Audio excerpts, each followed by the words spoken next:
bankruptcy attorney out of Los Angeles, of course, published author, Changing Your Financial Destiny. How's it going?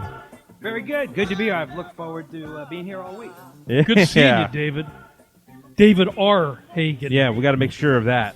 It's got the R in there. Well, first off, it's always a pleasure to talk to you because especially in this world of, well, let's just say our economy and how people handle their finances, we want to obviously get people on the right track, and sometimes you get sidetracked in this thing we call life. But, and when that happens, sometimes we need someone like you to come to our help, to our aid, right? Bad stuff happens. People don't plan for it, but divorces happen, job losses happen, medical problems that are uninsured, they happen. No one plans for that kind of stuff, and that's why the bankruptcy laws are there, for good people who have bad things happen to them. God, Abraham Lincoln comes to my mind right now. Huh? So many people. Lincoln, actors. Oh, yeah. All sorts of people. In fact, just the last week, 50 Cent. Yeah, I saw that. Rapper, he had no choice. Chapter 11, apparently he it was alleged that he did some bad stuff and a judgment came down against him. But, all sorts of people have filed. Kim Basinger there you go. filed bankruptcy when she had a judgment come down against her that was large and she couldn't cover. So all sorts of different people file in bankruptcy for different reasons over the years. Well, first of all, the title of the book, Changing Your Financial Destiny, pretty interesting. Tell us a little bit about the book and how people can really follow along and almost treat it as a guide, in my opinion. Well, people always ask me, how do I know if I'm in financial trouble? Can I talk to you about that? And we have people come in all the time in the office, and we spend an hour with them. But I thought that if I put some ideas in a book, how do I know if I'm in financial trouble? Mm-hmm. People could read the book, and it would get them starting to think about some of the things that that they could consider. So that's why we put the book together. I put out six separate things that people should think about. No one concept will carry the day, but different things that people should think about when they're saying or considering, gee, am I in trouble? For example, if someone has unsecured debt that's equal to their annual salary, chances are they're in trouble. They need to sit down and talk with one of their counselors. And I see that a lot. I see people with unsecured debt, and by that I mean credit cards and unsecured loans, 2, 3, 4 times their annual income. Well, that's someone whose financial house is crumbling from within, and they don't even realize it. So they sit down with us and we say, oh, here's some things to think about.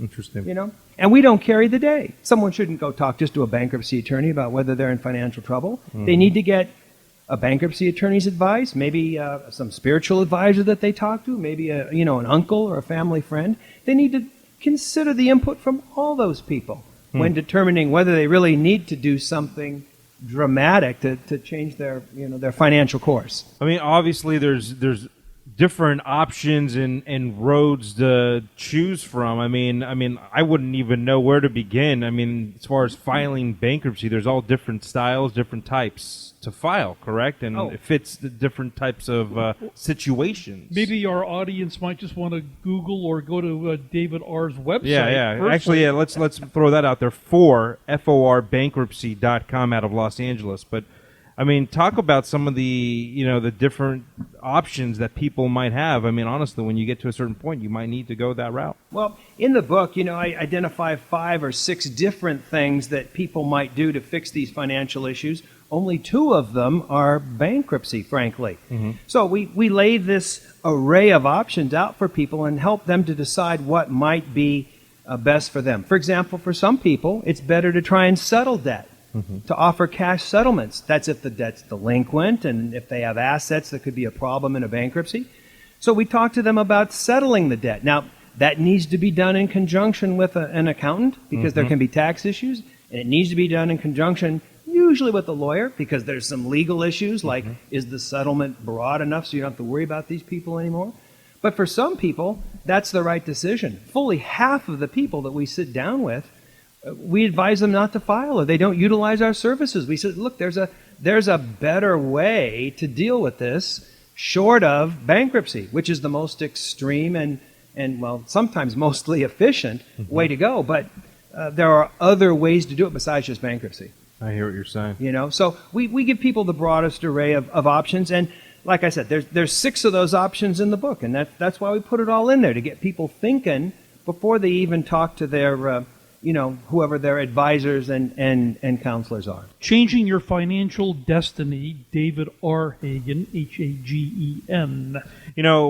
People might have the idea, or they might throw a stigma on the word bankruptcy as it being very negative, and gosh, I can't go that route. Oh my gosh, I can't file bankruptcy.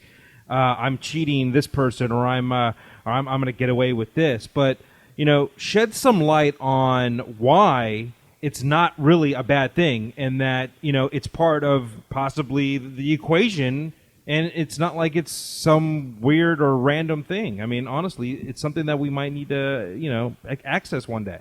Well, it's a right that the framers of the U.S. Constitution wanted to have available. They understood the consequences of long-term debt. That's bad for a society.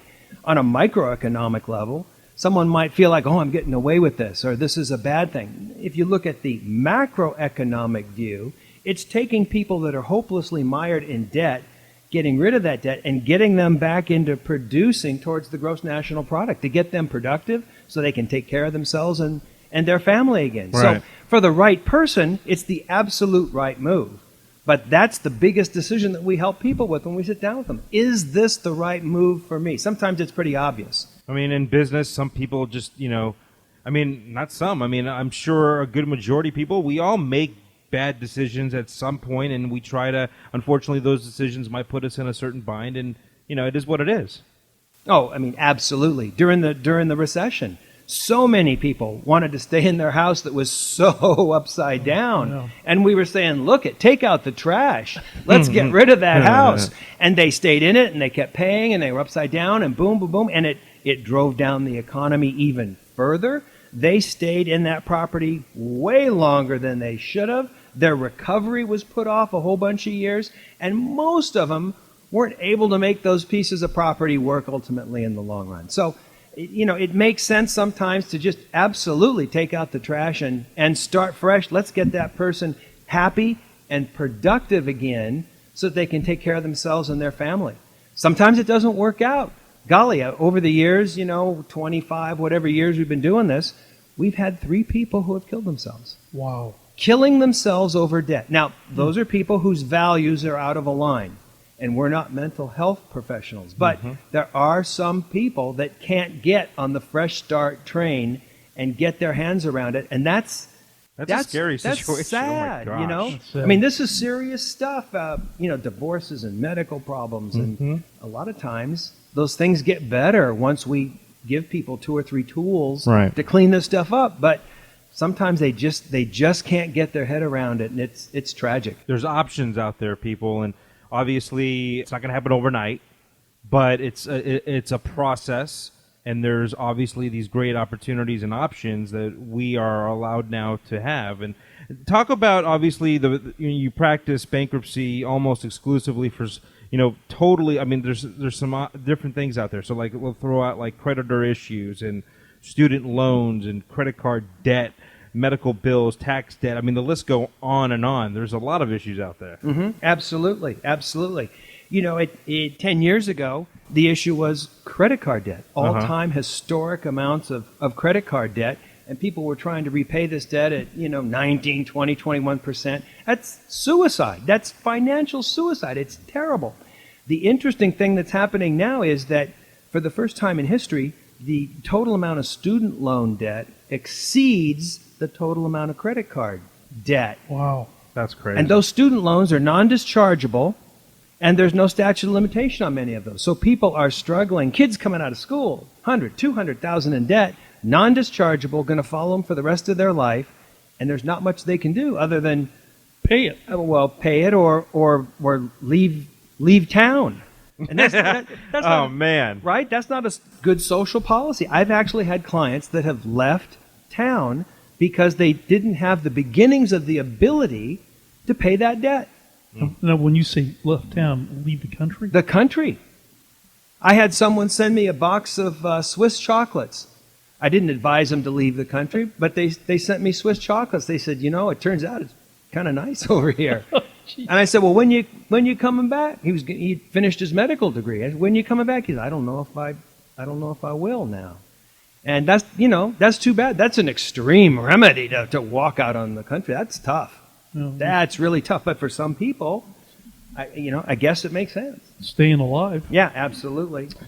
Well, again, reminding all of our listeners of your great book here, Changing Your Financial Destiny, authored by David R. Hagen himself here in studio here with us and hanging out, talking about these issues that obviously have come up for, I'm sure, many people around the country and world. Hear Donald about it a little bit on the Trump, radio. he comes to mind. He's filed a few times. Oh, absolutely. Well, his entities have filed, but Oh, excuse absolutely. me. Yeah. And now There you he's go. running around the country saying he's worth $7 billion or $10 billion or whatever billion Yeah. he's worth this week. Let's not get political here, I'm guys. not going to get political. Not at all. Not at all. No. Now, as far as the book, where is that? Where can you find the book?